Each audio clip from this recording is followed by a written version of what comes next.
Hello everyone, welcome back to my channel. आज हम accounting के 3 गोल्डन रूल्स को सीखेंगे। तो चलिए शुरू करते हैं। मूल रूप से लेखांकन यानी अकाउंटिंग के 3 नियम हैं। व्यापार में जो आता है उसको डेबिट करते हैं और जो जाता है उसको क्रेडिट करते हैं। यानी कि debit what comes in and credit what goes out. उदाहरण के तौर पर अगर कैश आया, व्हाट कम्स इन यानी कि कैश आया तो उसको डेबिट करेंगे। अगर कैश गया है फर्म से तो उसको क्रेडिट करेंगे। प्राप्तकर्ता को डेबिट और देने वाले को क्रेडिट किया जाता है। Debit the receiver and credit the giver. सभी प्रकार के खर्चों को डेबिट और आय को क्रेडिट किया जाता है। All expenses are debit and income और गेन्स आर क्रेडिट। जो भी फर्म के खर्चे होंगे उनको डेबिट किया जाएगा और जब फर्म की इनकम होगी तो उसको क्रेडिट किया जाएगा।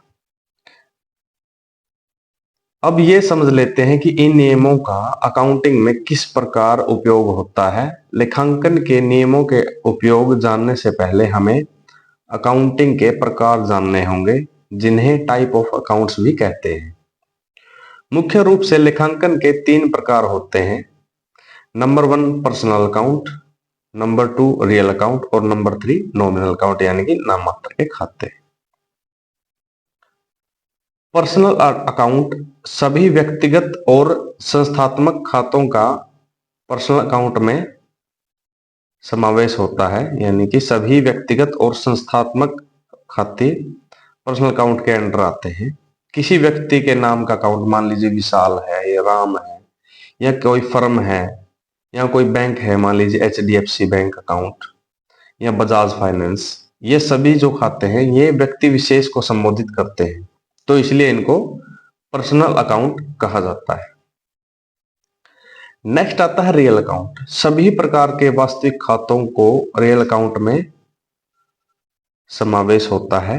रियल अकाउंट में कंपनी की दोनों प्रकार की संपत्तियों के खातों का समावेश होता है, मूर्त संपत्ति भी और अमूर्त भी। यानी कि जिन्हें हम छू सकते हैं उनको मूर्त संपत्ति कहते हैं, जैसे फर्नीचर हो गया या प्लांट मशीनरी, बिल्डिंग या कैश। और अमूर्त संपत्तियां जिन्हें हम छू नहीं सकते, जैसे trade marks, goodwill, patent etcetera. Real account में एसेट्स और लायबिलिटी को इंक्लूड किया जाता है रियल अकाउंट के अंडर। नेक्स्ट आता है नॉमिनल अकाउंट। वो सभी प्रकार के अकाउंट जो अवास्तविक हैं, जो किसी वस्तु के रूप में उपलब्ध नहीं है, उनको नॉमिनल अकाउंट में खर्चे और आमदनी को जोड़ा जाता है। जैसे रेंट अकाउंट, रेंट दिया हमने, पे किया, खर्चा है वो फर्म के लिए। सैलरी दी है, सैलरी भी जो है एक खर्चा है। कमीशन है, डिस्काउंट है, ट्रेवलिंग है, सेल अकाउंट है, परचेज अकाउंट, डेप्रिसिएशन। तो ये सभी जो है नॉमिनल अकाउंट के अंडर आते हैं।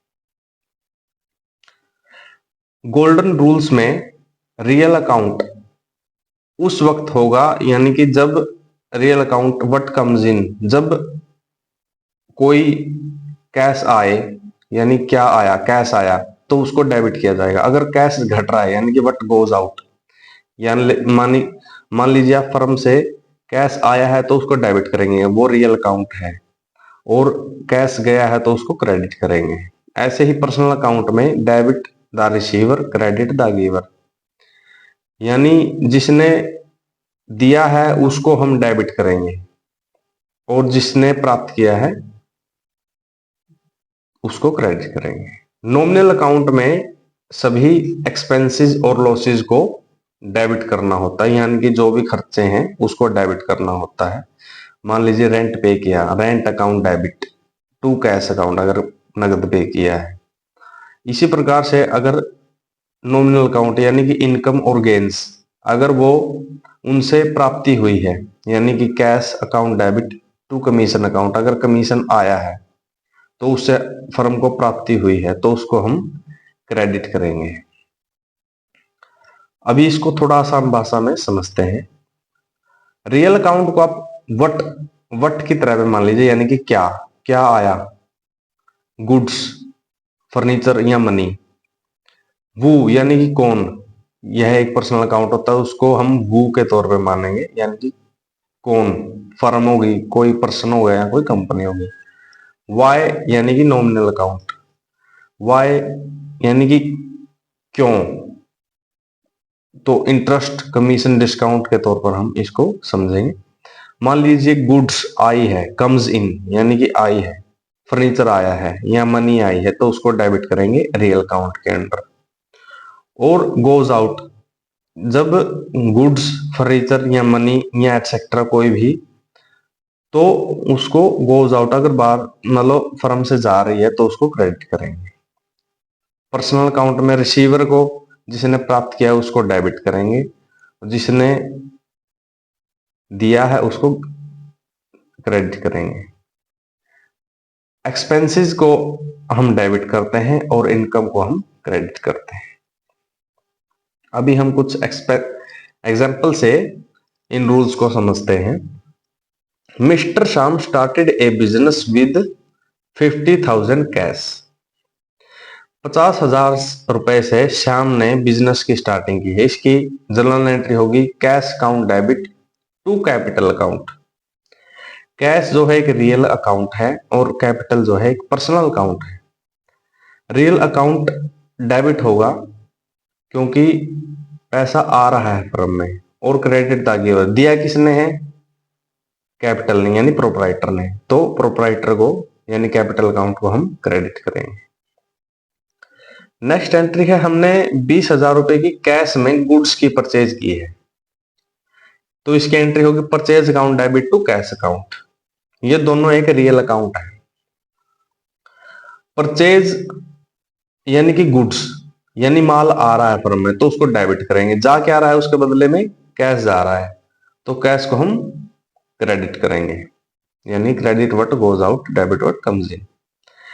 Next entry, goods sold for cash 20,000, यानी कि 20,000 रुपए की माल बेचा है फर्म ने, यानी कि माल गया है, कैश आया है उसके बदले में, कैश आया है तो उसको डेबिट करेंगे, और गुड्स गई हैं तो उनको क्रेडिट करेंगे।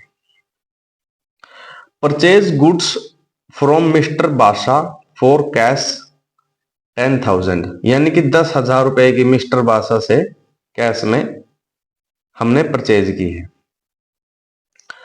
यानी कि परचेज तो होगी हमारी डेबिट, क्योंकि गुड्स आ रही है, जो बढ़ेगा उसको डेबिट करेंगे, और कैश जा रहा है फर्म से तो उसको क्रेडिट करेंगे। डेबिट व्हाट कम्स इन, यानी गुड्स आई, माल आया तो उसको डेबिट, और गया उसके बदले में क्या, कैश, तो कैश गया, घटा है तो क्रेडिट। नेक्स्ट आता है goods sold to mister Shyam 8,000 on credit. Mister Shyam को उधार में माल दिया है 8,000 रुपए का, तो इसकी एंट्री क्या होगी, mister Shyam account debit to sales account. Mister Shyam जो है एक पर्सनल अकाउंट है, डेबिट द रिसीवर, उन्होंने माल प्राप्त किया तो उनको डेबिट करेंगे। सेल जो है एक रियल अकाउंट है, तो क्रेडिट व्हाट गोज आउट, गया क्या है, माल गया है, यानी कि फर्म से जो है सामान गया है, तो उसको हम क्रेडिट करेंगे। परचेज्ड फर्नीचर फॉर 6,000, 6,000 रुपए का फर्म ने फर्नीचर खरीदा है, तो इसकी एंट्री कैसे होगी, furniture account debit to cash account. ये दोनों रियल अकाउंट है, यानी आया क्या है, फर्नीचर आया है, गया क्या है, कैश गया है फर्म से, तो जो आया है उसको डेबिट करेंगे, जो गया है उसको क्रेडिट करेंगे। पेड रेंट 15,000, यानी कि 1,500 रुपए, 1,500 रुपए 1,500 सॉरी 1,500 की पेमेंट की है रेंट की। रेंट जो कि खर्चा है, रेंट एक नॉमिनल अकाउंट है, नॉमिनल अकाउंट में एक्सपेंसेस और गेन्स आते हैं। रेंट एक नॉमिनल अकाउंट है, यानी कि डेबिट द एक्सपेंसेस, जो एक खर्चा है फर्म के लिए, और गया क्या है, कैश, एक रियल अकाउंट है। तो इसकी एंट्री होगी rent account debit to cash account. Rent एक खर्चा है, बढ़ रहा है खर्चा फर्म पर, तो उसको डेबिट करेंगे। और कैश जो है घट रहा है, क्रेडिट व्हाट गोज आउट, यानी कि कैश गया है फर्म से, तो उसको हम क्रेडिट करेंगे। पेड वेजेस 10,000 फ्रॉम बैंक, 10,000 रुपए की दिहाड़ी जो है पे की है बैंक से, तो इसकी एंट्री होगी wages account debit to bank account.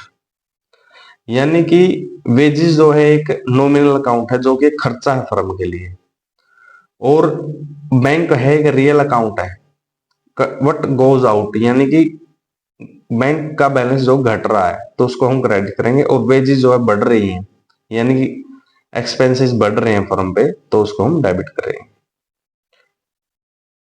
Next आता है purchase goods from Ali limited on credit, यानी अली लिमिटेड से परचेज किया है उधार पर। Purchase account debit to Ali limited account. Purchase जो है रियल अकाउंट है और अली है, अली एक नाम है, एक फर्म है, तो वो है पर्सनल अकाउंट।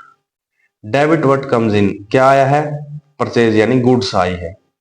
और अली अकाउंट अली लिमिटेड यानी personal, what credit the giver, तो देने वाला कौन है गुड्स, वो है अली लिमिटेड कंपनी, तो हम उसको क्रेडिट करेंगे। आज की क्लास में इतना ही। जुड़े रहिए टैली विद रविंद्र सर के साथ। अगर आपको वीडियो अच्छे लगे तो चैनल को सब्सक्राइब कीजिए ऐसी ही इंफॉर्मेटिव वीडियोस के लिए।